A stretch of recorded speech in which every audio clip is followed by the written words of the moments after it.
Assalamu alейкум, урматтуу телегөрүүчүлөр. Бүгүн сиздер менен кайрадан жаштар сүйлөсүнүн теле долбоору Кыргыздын бермети болгон Ысык көл жергесинде бүтүндөй Кыргызстандын 7 дубанынан келген биздин замандаштарыбыз жана ошондой эле байкелерибиз, агайларыбыз менен жана төрүбүздүн коноктору менен ушул эс алып, айылдан, шаардан ысып, эс алып жан дүйнөгө бир аз жагымдуу маанай тартуулап, жанды эс алдыралы деген максатта келишкен. Жаштар сүйлөсүнүн теле долбоору менен бүгүн сиздер менен негизги биз талкуулай турган тема арактын пайдасы жана зыяны жөнүндө сүйлөшөбүз. Анткени бул арак Кыргызстаныбызда статистиканы алсак, бир жылда 12-ден 15 миң биздин жарандарыбыз ушул арактын айынан бул дүйнөдөн коштошуп, кетип атат. Жана ошондой эле мурун ичпечи ата болсо, азыр ичпечи апа, ичпечи бала, ичпечи кызым, ичпечи замандаш, ичпечи бир тууган болуп калдык.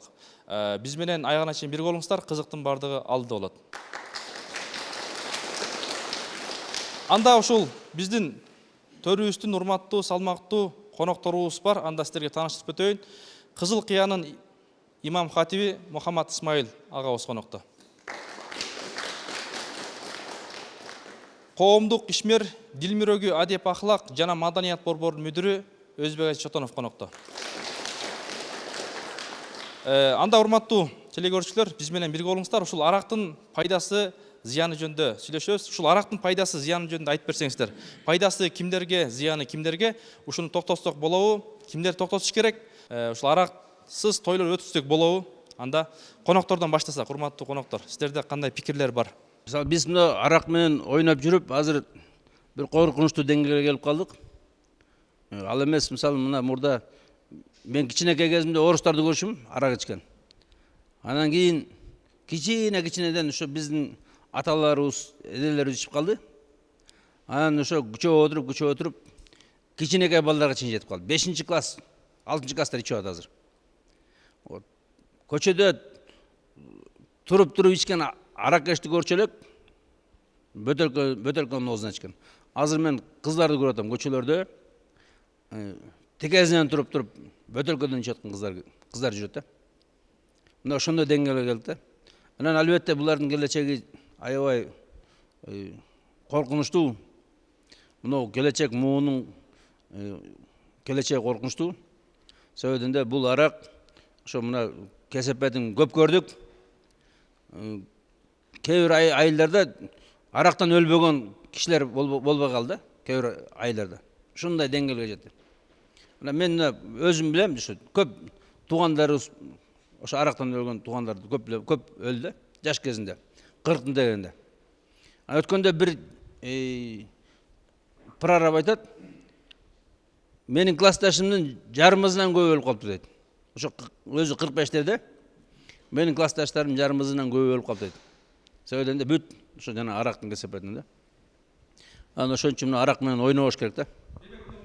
Ушул арак ичкенде бардыгы эле мисалы үчүн ким күнөөлүү деп ойлойсуздар бугача. Биз мисалы үчүн 11-класста мектепте окуп бүтүп аткан маалда өзүбүздүн мугалимдерибиз сен эми чоңойдуң, жигит болдуң, эркек болдуңар, будан эркек болушуңар керек, будан бек армияга барасыңар. Келе эме кылга биртике чимет алайлы дешип, 100 граммдан алайлы дешип, мисалы үчүн өзүнүн мугалимдерди. Ошолор 100 граммдан 50 граммдан куюп берип, анан кийин биз менен ичип, Мугалимдер өздөрү. Мугалимдер өздөрү эми 11-классты бүтүп аткан маалда да. Эми биз эркек болгон турбайбыз. Будан бияка жашоо ушундай турбайбы? Эми будан баштап ушу күндөн тартып эми ичсек боло берет экен. Биз эркек болупбуз деген ой пайда болду. Эми мисалы үчүн коомчулуктан отуралы эле жаштар, кыздар, балдар, силер күнөөлөсүңөр ушул нерсеге. Азыр жаштар ичип көчөдө жатып калды деген болбойт да. Эми силер ичкен маалда мисалы үчүн арак алал болду. Анан эми келди биз ичкен балдар мисалы үчүн арам болуп калды. Кандай дейсиңер? Молдокелер. Мынакей урматтуу туугандар, ушундай ойлор бар. Жакшы ой дагы. Ичкилексиз ошол мектептен мугалимдер баштады деп. Мугалимдер сиз кичине ичип чоңоюп калдың, эми жетилип калдың, эртең үйлөнесиң, сен деле мен дейсиң деп ушинтип атыр деп атпайбы? Мына биздин убагыбызда мугалимдерден ичмек түгүл чүк ойногондон корчок. Иманы зат, урмат бар эле. Мугалим келе атыр дегенде кирерге жер таппай калчу элек. Даже мугалим бир жерде той жеп атса үстүнө кире алчу эмес элек. Арак ичмек түгүл. Анда мугалим да чанд ишчи, эл да чанд ишчи. Ошондо бир арактан өлтүр деген бир айылда же коомдо бир болчу эмес эле. Ал эми келин кыздар ичти деген Анда таптакыр эле мүмкүн бир чоңдордун аялы ичет экен, баланча чоңдун аялы ичет экен деп конукчу элек. Айылдын ичинде мектепте башка да ичме жок эле. Мен азыр мына Ысык көлдө эс алып атам. Мына кече күнү эле бияка чыгып көрдүм. Эми мени көргөн мугалимдер кечирип койсун. Ошол тилиси айыл немерек Ош тараптан келген мугалимдер экен. Көлдүн үстүнө арак ичип туруп ошол жерде урур эле урура жашайбыз, балдарыбыз чогойбуз деп кыйкырып атыр. Бул аптырет эмес ошол жерде. Мен жакын барып туруп кирин албай анар булунга кирип кеттим. Мынакей азыркы коомдун неменин бул азыркы коомдун өскөрүшүн мурдагы менен азыркы салыштырып болбойт. Эми азыр мынакей арактын баары азыр Кытайдан келет, башка жактан келет, самопал берден жасап атыр. 40-50% арактан өлүп атыр жаштарда. Үй бүлө арактан бузулуп атыр. Үй бүлө бузулмак түгүл канчасы ушул ажырашып кетип атыр. Бул арактын кезепетинен. Аракты мына ичкен жокпуз, мына биз да ичтик. Ичке менен чеги менен ичтик. А кезде Советтер Союзунун убагында арак таза, спирт таза. Азыркы мен жаштарга сунуштарым ушу аракты секинден ичпей иманга кезе деп ойлойм да мен өзүм. Мынакей жакында жакында эле 11-класстын балдары бүттү. Кыйкырып көчөдөн тим эле бир жакты жеңип алган кыйкырып жарымына чейин машинадан чыгып туруп кыйкырып туруп келе жатыр. Урайлы деп бүт мас. Өткөн жыл авария болуп Таластын Кеңгирал жактан 3 өлдү. Ушундай брашалный болуп атканда. Арактын айынан өлдү бүт. Тим эле 11-12 болуп кубуш келет алдыңкысы. Эми азыркы чара колдонуп деле колдонбойт. Мугалимдер мындай экен. Мугалимдер бул бүтүр брашалныйда бүтүл мугалимдер кош ичип атыр. Өздөрү. Бир дегенде мугалимдерге неме кылып атыр? Жанагы 11-бирди бүтүргөн мугалимдерге балдар акча чогултуп телевизор, жакшы буюм, алтын сөйкөлө тап келет экен. Анан мугалимдер өз сүтү менен качырып барып туруп, элге көрүн менен баланча деп туруп 12-ге чейин деп туруп барып мугалимдер кошулуп атыр. Берге азыр коом күнү эл күнү эмес. Ошол балдарга сабак берип аткан, этикке берип аткан, саясатты неме кылып аткан мугалимдер да күнөөлүү. Мынакей кол чабып коесуңдар, жакшы ой болду. Ушундай ойлор жакшы. Анда урматтуу байкелер. Саламатсыңар. Мына мен мугалиммин. Мына азыр ар бир сүйлөмдө эле мугалим дегенден 5 жолу айтылып кетти да. Туура түшүнсөңүздөр, бир сүйлөмдө гана мугалимди 5 жолу айтып атат. Албетте мугалимдерден 5 кол тең эмес дейт. Мугалимдердин ичинен ичкендер бар дейт эле. Бирок 80%, 90%ге мен гарантия берем. Мугалимдер дагы жакшынакай баягы молдокелер, молдодой эле, татынакай эле тарбияны берип атышат. Балким баягы айтып коеюн, баягы жылдын аягында жанагыдай деген моментинде бир көрүнүп калгандыр. Мына мен мугалиммин, мисалы Оос тийбейм. Биз дагы мен Кочкор районунан Галыгул Байуулу атындагы орто мектебинен. Мен көп жылдардан бери Оос тийбейм. Биз деген татынакай мугалимдердин баарын тиги ошол коллективде мен көрүп жүрөм. Анан бул жерде деген жаштар деген жалаң эле мугалимге тиги басым көрсөтүп койду. Ээн ата эмне кылып атат? Мисалы үчүн ээн ата так эле мугалимдей тиги тескери жүрүп аткандар. Кыскасы жалпы коомчулук каршы чыгып, жанагы аракка каршы чыгып. Так, жанагы ушул жанагы тарбиядагы баланын тарбиясын албетте мугалим деген көп нерсеге жооп берет, бирок үйдөгү милдетти, үйдөгү жоопкерчиликти ээн атадан абдан чоң сураш керек. Муну даже өзүнчө берене менен, өзүнчө штрафтар менен жана ээн атаны биринчи кырмаш керек. Жалгыз мугалимге гана жүктөп койбош керек. Аракты деген азыр вообще токтотуш керек. Мына чындап келгенде жаш кезде биз деле Оос тийдик. Мына бул киши айтып өткөндөй биздин убакта деген арак таза болчу. Качественный болчу. Орустардыкы. Анан биз өзүнүн нормасы менен, өзүнүн эби менен Оос дегенибиз чын. Нормасы канча болот эми ушул? Эми нормасы деген тиги европейский керек. 100 граммдан ашпаш керек. 100 грамм. Чоң тойлордо. Мен кичинекей тойлордо 50 граммдан ичсе болот. Жаштар, мына азыркы арактарды айтайын. Азыркы арактардын 100% мына чет өлкөдөн Кытай мына экспорт кылып атат. 100% уу деп эсептейм. Жанагы кырылып аткан, мына Өзбек ажы айтып кетти, жана кырылып аткан бар ушундайда. Азыр вообще жаштар тиги токтотуп койгула. Мен ушундай тиги каалоо айтат элем. Эми жаштардын тормузу кармайбы? Так, эми ал үчүн деген өтө чоң тиги бул татаал иш. Бул коомдук иш, жалпы коом кармашышыбыз керек. Жалпы коом, мугалим гана эмес, ээн ата, баардык организациялар бүтүндөй баары тең кармашкандагы биз жыйынтыкка келебиз. Мектепти бүткөн заматта окуучуларга, мисалы үчүн ата-энелер менен мугалимдер биргеликте той өткөзүп берип атышат. Ошол той үстүндө билимдүү мугалимдер эми аз-аздан жолу менен элгеликтен алса болот балдар, өтө ашып кетпегиле деп ушудан башталып атпайбы бардыгы. Анан эми азыр билбейм, мен түшүнбөй калдым сиз. Ичпегиле десе болбойбу. Эми өзүңөр убагында ичтиңер. Эми балдар келсе, балдарга тыюу саласыңар. Тим койгула иче берсин. Мамлекетке пайда түшөт, өнүгөбүз. Бирок туура айтасыз, кытайский арак ичпеш керек. Тазасынан ичкиле. Орустардыкынан. Биздин бүгүнкү темабыз арактын пайдасы жана зыяны деп аталып атпайбы? Пайдасы кимге кетет? Бул аракты иштеп чыгаргандарга, аракты саткандардан башка эч кимге пайдасы тийбейт. А зыяны жалпы коомго биринчи кезекте албетте баарыбыздан өкүнүчтүүсү жаштарга тийип атат. Анан жаштар проблемасы эле биринчи кезекте мектепке барып тиет да, сөзсүн баардыгы. Албетте ар бир мектептин өз деңгээлинде бир күнөөсү бардыр. Бирок мектептин баары мыкты, мектептин баары начар деп айтуудан алыспын. Ар кандай мектептер бар. А бирок мектептен башка дагы жаштардын жашоосуна биринчи очередь албетте ата энеси, үй бүлөсү, анан жалпы коом таасир бериш керек. Мектептен башка дагы да таасир тийгизип атат. Эми проблемадан кантип кутулууга болот? Биринчиден албетте ар бир адам өзүн караш керек да, бул ичип жүргөндөрчү өзүн эртеңин ойлош керек. Экинчи очередте бул дин жагынан да, бул баарыңыздар мойнуңузда алыңыздар, эгерде мечит болбосо, мамлекеттик тарбия жок болгон кезде азыркы заманда жаштарыбыз эмне болот эле? Көчөгө чыга албай калмакпыздар, мушташтан, кыйкырыштан, киши өлтүрүштөн, бычакташтан.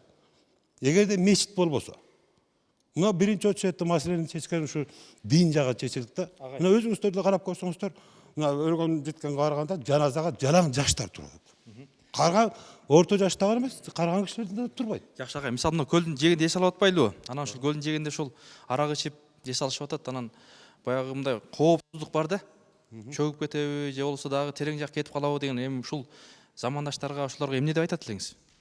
Арактар алыс болуңуздар. Эми тилекке каршы биздин кандайдыр бир салт сыяктуу болуп калды. Жанагыдай кичинекей анча-мынча той өткөргөндө, жана үйлөрүн тою болобу, баланын тою болобу, куда тосу болобу, Жакшы эле салт да. эн узаты болобу, баарыбызда тең арак болуп калды. Анан көлдө ичкен арак двойной опасный деп. Мисалы көлдө ансы деле сүз албаган киши араңдан жүрөт, арак ичкен киши өзүнүн өзү контролун жоготот да.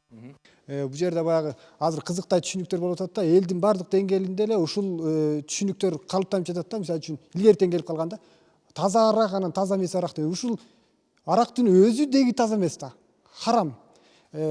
Башкача айтканда пайгамбарыбыз айтканда, башты айлантуучудан алкоголдун бир тамчысынан да силерди тосомун деген да. Анан совет мезгилинде арак таза болчу, анан ушинтип анан улуулар анан жаштарга жол Байкелер орустардык таза болот дейт го. Эми анан жаштар анан орустардыкын ичет анан азырчы. Кытайдыкын ичпейбиз, орустукун ичебиз депчи. Ушунун өзү чоң күнөө да. Үндөп атат жаштарчы. Таза арактан иче бергиле тандап депчи. Ушунун өзү чоң күнөө. Анан сүйлөп атканда үчүнө эти атасаңар да, ушу сөзүңөр менен канчалаган кишилерге себепкер болуп атканыңарды билсеңер да. Бүт бардыгы ушул сөздү уккан кишилер сөзсүз түрдө ар кимиси өзүнө жараша жоруйт да, тазасын ичсем болот экен депчи. Анан ыймандуу кишилер ансыз деле билет анычы. А бирок жаштар деген жаңы калыптанып келаткандар ушундай болсо экен деп анан үлгү кылып алышат биринчиденчи. Анан экинчиден арак кандай болбосун зыянда кээ бирлер айтат. Эми мамлекетибизге пайда алып келип атпайбы? Өндүрүш болуп атат депчи. Бирок ошонун аркасында кандай жатат? Мисалы үчүн арактан киреше кирип атат туура биздин бюджетке. Бирок аракты ичип алып канчалаган кылмыштар болуп атат, ал кылмышты издейбиз деп мамлекет канчалаган чыгым болуп атат. Канчалаган адамдар өлүп атат, канчалаган үй бүлөлөр бузулуп атат. Мунун баарысы зыян да. Ошон үчүн бул нерсенин өзү туура эмес да. Анан муну тарбия жагына келсекчи, мындай деп атат да, эми чеги менен ичип койсо депчи. Көптөгөн мынакей аталарыбыз айтып атат да, эми анын чеги болбойт. Мен оозума алып да көргөн эмесмин. Мисалы, аракты көчөдө отуруп алып ичип атат, же болбосо ата энеси күнөөлүү, же тиги күнөөлүү, бул күнөөлүү дейт. Негизи арак каяктан келип атат? Ким сатып атат? Ошону биринчи билип алып туруп анан сүйлөшүбүз керек да. Мисалы, жылтырап эле арактар турса, мисалы, арак болобу, башкасы болобу, ичимдиктер турса, ошондо президент деген арактар жылтырап эле турса, жаштар ичет да. Ичпегенди каяка барат? Көңүл ачкысы келет жаштар. Эгер жана кыргызда сөз бар, мурунку көч кайда барса, кийинки көч ошол жака барат дейт. Ошол эле ичпегиле деген аксакалдарыбыз, эгер айтса аксакалдарыбыз ичпегиле деп, анда жаш балдар ичпейт болчу. А өзүнүн эле үлгү ала турган биздин чоң эле адамдарыбыз ичип атса, аны көрүп анан кийин жаштарыбыз деле ичет да, көңүл ачкысы келет. Болот турбайбы дейт да. Болот турбайбы, ичсе болот дейт да. Мында да жаштар силердин акылыңар маслоо да. Силер ойлойсуңар, мына алар өлүп атат, кой ичпей эле коелу дебесиң, эмне анан ичип атасыңар? Ошол эмне сиздер ичесиздер анда? Мисалы, улуумун эмнеге ичет анда? ичпегиле кой, мындай болбойт. Бул деген зыян деш керек да. А эмнеге улуу муун ичиш керек дагы, кичүү муунду? Бул улуу муундун башында вирус толтура. Орустардын жанагы кинолорунда жанагындай герой да, арак ичкен герой болуп, бул муунду ушундай тарбиялап койгон. Булардын башында вирус бар. А силер масловой болуп турасыңар, эмне силер ичип атасыңар? Анда биз масловой баш менен анда аракты таптакыр саттырбаганга чыгалы, анда биз ошондой кылышыбыз керек. Кол чабып коелу, жакшы ой. Мына жаштар сүйлөп атат. Пайдасы, зыяны, канча ичиш керек. Аны азыр кээде биздин врачтар айтып калат, баягы ичип алып туруп, ошол бейтаптык караса дагы жакшы, удачный болот дейт да. Сиздин көз карашыңыз кандай?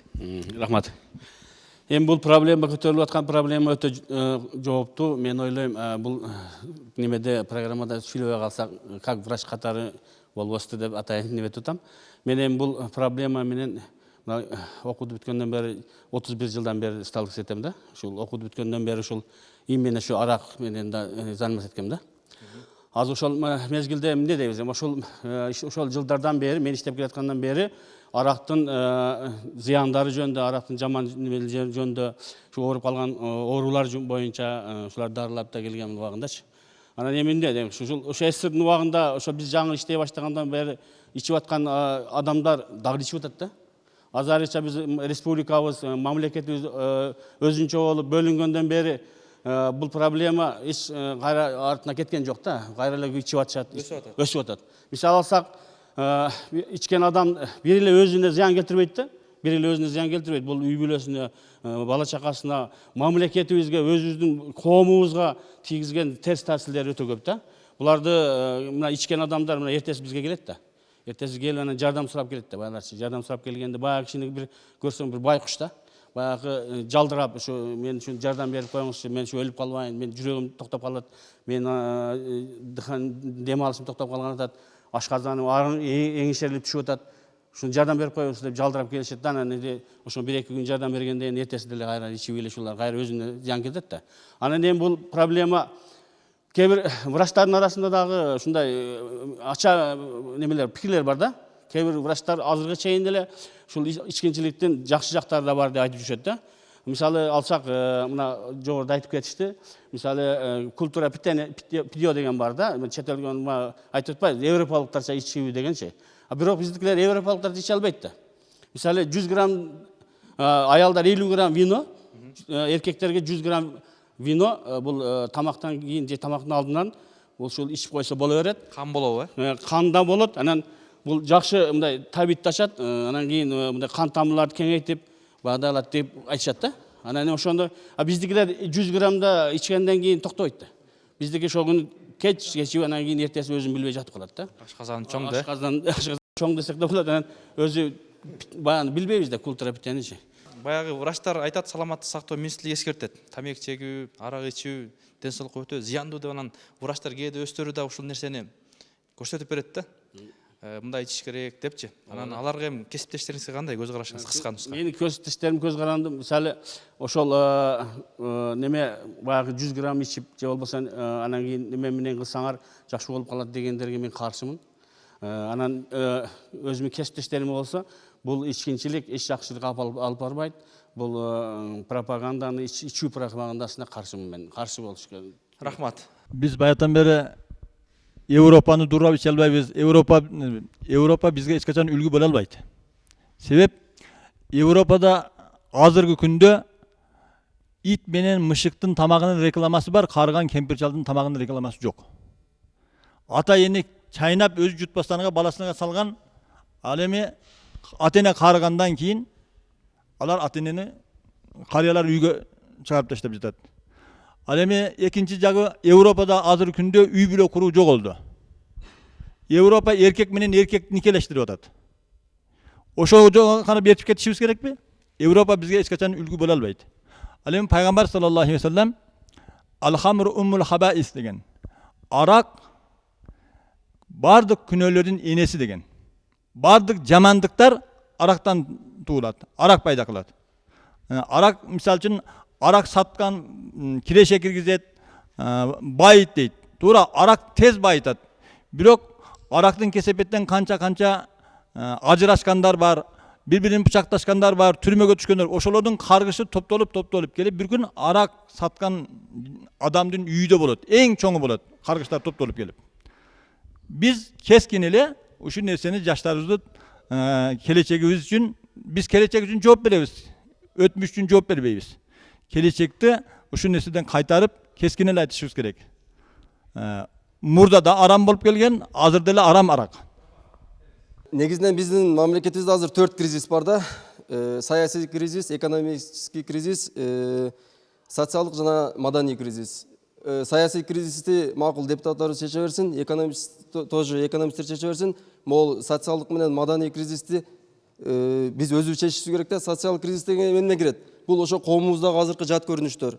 Коомубузда ошол көчөдөгү казинолор, кафе, ресторандар, бүт барлар, могул көлдүн жээгинде сатылып аткан арактар, бардык мектептердин, мечиттердин жанында сатылып аткан арактар кирет. Маданий кризис бул жаман тарбия, жаман таалим. Айтып атпайсыздарбы? Медиктер айтып атат, мугалимдер айтып атат, нормасы менен ичсе болот, 100 грамм ичсе болот, 200 грамм ичсе болот деп. Эч качан 100 грамм, 200 грамм менен эч ким токтолуп калбайт. Андан башка да канды көбөйтө турган нерселер толтура. Мектептерге ошондой эме берип атат, мугалимдер берип атат, 100 грамм ичиш керек, 200 грамм ичиш, чеги менен ич депчи. Чеги менен эч ким ичпейт да. Биз эме эмеспиз да, биз мал эмеспиз да. Ич деген нерсени ичип, чек деген нерсени чеге бергидей. Деген ой жүрүш керек. Алла таалам мени берген, ашты берген. Мал деле ичпесе керек. Мал деле ичпейт. Үйрөтүп койсоң иче берет. Анан ойлош керек адам, аракты бул эмнеден келип чыккан, эмне деген нерсе. Арак деген бул алкоголдук ичимдик катары эсептелет. Алкоголь деген сөз эмнени түшүндүрөт? Алкухол деген араб сөзү, акылдан азгыруучу. Сөз эле айтып турат. Бүт жаман нерсенин башаты. Арактан жинди качып кутулуптур деген сөз бекеринен чыккан эмес да, туурабы? Жиндиге караганда мас адам жаманыраак да. Ушул нерсени баарыбыз бирге токтотсок болот да, колдон келет. Биз азыр Жалалатта лекцияларды уюштуруп жатабыз. Именно ушул ичкилик менен тамекиге каршы. Токтотуунун жолдору, Токтотуунун жолдору, медициналык көз караш, медициналык тараптан кандай зыяндары бар, шарият жолуна кандай эме, бүт бары ошо видео материалдар менен болуп атат, эффект аябай жакшы. Жакшы. Кол чаап коебуз, жаштар сүйлөсүн. Assalamu alaikum, урматтуу жамаат. Нарын шаары, атым Акылбек. Жана сиз медициналык көз караштан алып карап көрөлү деп эдиңизби? Эми макул, ошол медициналык көз караштан алып көргөндө бул алкоголь, бул эпидемия сыяктуу караш керек да, бир эпидемия. Ушундай бир жугуштуу оору болгондо да кара тумо, чума сыяктуу тарап атат да биздин коомгочу. Эми ошол эпидемияны дарылоонун жолдорун сунуш кылып атышат. Бирок булганган шприц прививка кыла алабы? Ошол кайра эле эмдей алабы? Булганган шприц менен эле кайра бири-бирибизди дарылайбыз деп атабыз да. А бул эпидемия каяктан келип атат десе, мисалы ата-бабалардын тарыхын карап көрөлү. Кыргыз бозо ичип алкаш болуп кетти беле? Бозонун алкашы болду беле буга чейин? Же болбосо эпостордо айтылат, кымыздан тарткан чагырмак деп коет да, эми кымыздан тартылган бир ичкилик болгон да. Же ошол чагырмак ичип кымыздан алкаш болду беле биздин ата-бабаларыбыз? Бул эпидемия каяктан келип атат? Мына жогоруда айтылгандай, Европадан, Америкадан, башка өлкөлөрдөн келип атат да. Эми келе болоору болуптур, боёсу каныптыр да. Эми муну менен кантип күрөшөбүз дегенде, бир гана Кудай Таала сунуш кылган эреже гана ушундан чыгарат да. А биз канчалык акылга салалы, канчалык сунуштарды айталы, миллиондогон советтерди, миллиондогон рекомендацияларды берели, мындан майнап аз болот да. Мисалы, ошол Европадан келген ушул алкоголь, бул бир эле дарт болуп атат да, бир эле дарт. Бул ошол мындай айтканда, ошол дарттын аркасына канчалаган жамандыктар жатат да. Бүгүнкү күндө жаштар болсо батышты карап, ошол батышты ээрчип, батышты мода кылып атпайбыз. Мына кече жакында интернет барактарынан окудук. Бир япониялык бир айым америкалык бир мырза менен интернет аркылуу таанышыптыр да. Экөөнүн маймылы бар экен. Бирөөнүкү ургач маймыл, бирөөнүкү эркек маймыл экен да. Келгиле эми экөөнү үйлөнтөбүз деди дагы, экөөнүн үйлөнүү тоюн бериптир да. Ишенбесеңиздер карап көрсөңүздөр болот ошол сайттан. Экөөнүн үйлөнүү үлпөтү $15 миллион болуптур да. Жанагы ургачы маймылдын кийген эле свадебный көйнөгүчү, үйлөнүү үлпөтүндө кие турган көйнөгү $60 миң турат экен да. Мына адамдар канчалык ушундай деңгээлге жетип калды. Германияда бирөө болсо мышыгына мурас таштап атат да. Мышыгына бир аял, германиялык кемпир өлүп баратып, ошол мышыгына мурас таштап атат да. Эми мышыгынын дагы мыймыйлары бар экен да, балдары бар экен. Эми качан ошол мураска калтырган байлык түгөлмөйүнчө, ошол килейген ак сарайда, хан сарайда баягы мышыктар адам бүгүнкү күндө адам көрбөгөн жыргалчылыктар көрүп жашай берет экен. Мына Европа ушуга алып баратат да. Ошол үчүн бул жерде маселе ошол эпидемиядан кантип чыгабыз деген суроо да. Мен ошол жоопту айтат элем, Кудай Таала берген эреже менен гана жашап чыга алабыз да. Анткени Кудай Таала эмненин зыян экенин, эмненин пайда экенин билет да. Кыргыз элинин бир эле душманы бар. Бул арак. Сен буну Алла Таала бизге берген арам деп айтылган эмес. Бүгүнкү күндө бул маселени президенттен баштап, ата-энеден баштап, премьер-министрден баштап, мугалимден баштап баарыбыздын ишибиз бул. Себеби ар бирибиз ушул иш боюнча күрөшүбүз керек. Ансыз бул болбойт. Себеби ар бир кандай жамандыктын башаты бул арактан. Бекер арам деп Алла Таала айткан эмес. Ар бир жамандыктын башаты бул арак. Уюткусу кыскасы. Эгер ушудан арылган болсок, биздин кыргыз элдин ушу алдында келечеги көрсөтөт деп ойлойм. Анан демократия деп эле анан кийин аял эркек бол, ичип алган көчөгө чыккан болбойт. Бул демократияны бизги кыргыздар көп жакшы түшүнбөй атат. Демократиядан бул эң баштык. Эң баштык кимге таандык? Эң баштык акылы айныган адамга гана таандык. Ошол гана ар кандай нерсени жасай бериши мүмкүн. Ошон үчүн туугандар ушул арактан айрылып элди чакырат элем. Барыбыз ушул үчүн барыбыз кыргыз эли үчүн күрөшөлү. Арак. Чоң рахмат. Дагы эл менен уже мен өкмөттүн ортосундагы бир алиги ниске окшогон бир нерселерди түзүп, ана ал баягы арак рекламаларына тыюу коюш керек. Ана мына биздин кыргыздын кыз келиндери Россияга барууну баягы институт токтотуш керек. Кыргызды тактап калыш керек. Арактан анан кыргыздын кыз келиндерин Россияга чет жака кетирүүдөн тактасак, кыргызы такталат. Кайсыдыр процентке такталат. Мен де мурдагы сүйлөгөндөрдүн баарынын сөзүнө мен кошулбайт элем. Бардығына қосылбайым. Эмнеге? Бирөө мугалимди айыптайт, бирөө президент бийликти айыптайт, ушуну запрещать этпейт деп. А өзүн айыптабайт эч ким. Себеби ушул молдоке сүйлөп атабы, мугалим сүйлөп атабы, үйүндө баласы кыз ичип атат ошону. Ошонунбу? Ошол кишинин баласы кыз ичип атат. Мен мисалы үчүн арак ичем. Кантип байкадыңыз? Азыр мен сизге айтып берем аны. Мен арак ичип жүргөн кишимин. Мен көчөдө ичип жүрбөйбүз, бизде жанагыдай той тамашаларда, чамчада да, акыркы убакта бул акыркы убакта калып деле калды. Кудайга шүгүр 6 баланын атасымын. Балдарын баарыны окутуп, үйлөп, жайлап атам, мүмкүнчүлүгү жараша. Балдарым бирөө да ичпейт, бирөө да чекпейт. Себеби мен балдарыма ушундай тарбия берип келем. Мен ичкеним жагабы сага? Тамеки тартканым жагабы? Жакса ошону жаса. Анан жакшы жактарымды алып, болбосо жакпаса, жакшы жактарымды кыл деп тарбия берип келем. Кудайга шүгүр балдарым Сизди көрүп тарбия алышат экен да? Ооба, бир балам арак ичпейт, тамеки тартпайт. Мен ошондойго чакырат элем. Ар бирибиз үйдөн башташыбыз керек тарбияны. Уул кызыңа тарбия бере албагандан кийин башка бирөөдөн үмүт кылбай эчтекени. Кудайдан тилеп, ушул балдарымдай бир салык, жакшы балдар, кыздар болсо экен деп тилеп, ошолордон требут этип, аялыбыз, балдарыбыз, кыздарыбыз качан бизди укканда ошондо коом тазарат. Норма телегөрүүчүлөр, бул дагы өзүнчө тарбия болду. Анда ата-энелер сизге окшоп ичип тарбиялаш керек баласын. Жок, мен просто культурный ичесизби, кантип ичесиз? Жаман жактарыбызды албай, жакшы жактарыбызды балдарыбызга беришибиз керек деген маанинде айтып атам мен. Сиз ошо мындай да, сиз тескери жол менен тарбия эткенсиз, мындай болгондо жаман болот. Жок. Тамеки тартып жөтөлүп атканым жагабы мен ошолорго. Сасып турганым жагабы арак ичип. Жакпайт, значит, жаштарга. Ошон үчүн мен пример кылып айтып койдум, тактыр. Негизи үйдөн башталат тарбия. Жок, сизден мындай тарбиялаш мүмкүн да. Мына атабыз ушунча жашка чыгып, ичип жүрүп, эч бир нерсе ооруган жок. Атабыз мына почти деле жөтөлбөйт деле. Ой, чексе деле болот экен, ичсе деле болот экен деген үлгү алышы мүмкүн да. Неберелер эч боюнча. Балаңыз, балдарыңыз болду. Неберелер уже көрбөй калат тартканыбызды, Кудай калса. Сокулук районунан. Урматтуу байкелер, урматтуу агалар, урматтуу инилер. Мен ушул көрсөтүүдө баштан аягынан бери катышып келе жатып, ушул көрсөтүү тыянак чыккан жатат да. Эмне деген тыянак? Европейский стандартка келели деген тыянакка келип атат. Биринчи. Экинчиден, аракты иче берелик, бул арак ден соолукка пайда, канды көбөйтөт деген сөздөрдү угуп атабыз. Бул экинчи тыянак болуп атат. Демек, бул үгүттөө кетип атат. Улуу агалардан, улуу байкелерден үгүт болуп атат. Эмне деген? Аракты иче бергиле, бирок шарт европейский стандарт менен. Экинчи шарт ден соолугуңарга пайда болот атат. Анан үчүнчү жаңы эле байка айтты, мен аракты иче берем, бирок балдарым кааласа алсын, каалабаса албасын дейт. Бирок бул сөзгө мен карама каршы келет элем. Кандай? Ошол балаңыз сиз арак ичкениңизди көргөндөн кийин ал каалайбы же каалабайбы сизди артынан ээрчит. Неге? Анткени жашоодо баланын эң чоң үлгүсү бул атасы болуп эсептелет. Ошондуктан бала каалайбы каалабайбы сизди туурайт. Алар ойногон кезде, бири-бирин ойногон кезде стакан кагыштырып ойношот. Бири-бирин ойлогон кезде бири-бирин урушат. Анткени неге? Атасынан ошол үлгүнү көргөн да. Азыр мен кайрылар элем жаштарга, жана инилерге кайрылар элем. Урматтуу жаштар, урматтуу инилер, бул аксакалдардын, байкелердин сөзүн укпагыла. Бул биз жаштар, бул коом, биз азыркы жаштардын мууну таза коом болуп өсөлүк.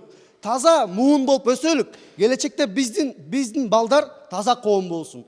Мен айтар элем, европей стандартка өтпөгүлө, бул байкелердин сөзүн укпагыла. Биз таза муун болобуз жана таза кыргыз элини курабыз. Улууну урматта дейт, кичүүнү затта дейт.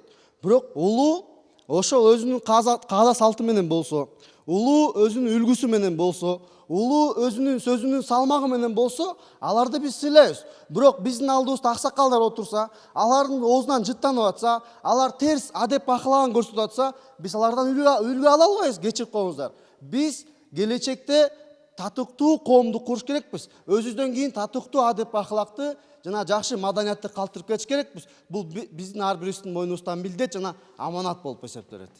Жаштар сүйлөсүн. Сенин сөзүң туура иним. Кыргызда мындай макал бар. Молдонун айтканын жасак, жасаганын жасаба деген. Буну мен айткан эмесмин бул сөздү. Бул сөз ата бабадан келген сөз. Мен айтайын дегеним, биз Совет өкмөтүнүн убагында төрөлүп, өсүп, тарбия алып, анан ошондой жакшыбы жаманбы ошондой ичимдик тамак аштарга аралашып келип көнүп калганбыз. Ошондойго силер барбагыла деген тарбияны берсе ар бир